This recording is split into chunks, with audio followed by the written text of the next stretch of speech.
రోజుల్లో తమిళనాడు నుంచి గాని బొంబాయి నుంచి గాని ఎవరన్నా గొప్ప గొప్ప దర్శకులు హీరోలు వస్తుంటే ఓ శంకర్ గారా, ఓ మణిరత్నం గారా, ఒక అమితాబ్ బచ్చన్ గారా, అమీర్ ఖాన్ గారా వస్తుంటే ఇక్కడ మన తెలుగు మీడియా వాళ్ళందరూ కలిసి మనం షూట్ చేయడం, వాళ్ళు చెప్పడం, లైక్ దిస్ గోయింగ్ అని మన తెలుగు వారికి ఎప్పుడు వస్తుంది మనం ఎదురుస్తుంది దశలో. ఈవేళ యావత్ భారతదేశంలో ఈవేళ #1 ఆల్ ఓవర్ ఇండియాలో ఇంతవరకు మన తెలుగు హీరోలు ఎవరు కూడా స్టాండ్ కాలా. మళ్ళా మనం చాలా మంది మన తెలుగు హీరోలు వెళ్ళినా సరే హీరోయిన్స్ శ్రీదేవి గారా, రేఖా గారా, వయంతి మాలా, పేలేటి బాలి గారా అనేక మంది సక్సెస్ అయ్యారు కానీ హీరోలు ఎవరు స్టాండ్ అవ్వదా. ఈవేళ బాహుబలి దెబ్బకి, సాహో దెబ్బకి మన ప్రభాస్ తుమ్ము తురుపుతున్నాడు ఇవాళ నార్త్ ఇండియాలో. యార్ he became pan India hero.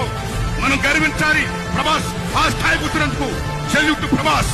ఏ తమ్ముళ్ళు కారో, మనం ఎప్పుడు అమీర్ ఖాన్ కో, సల్మాన్ ఖాన్ కో, అమితాబ్ బచ్చన్ కో, ధర్మేంద్ర కో కాదు, మన ప్రభాస్ కోట క్లాప్ స్టారో.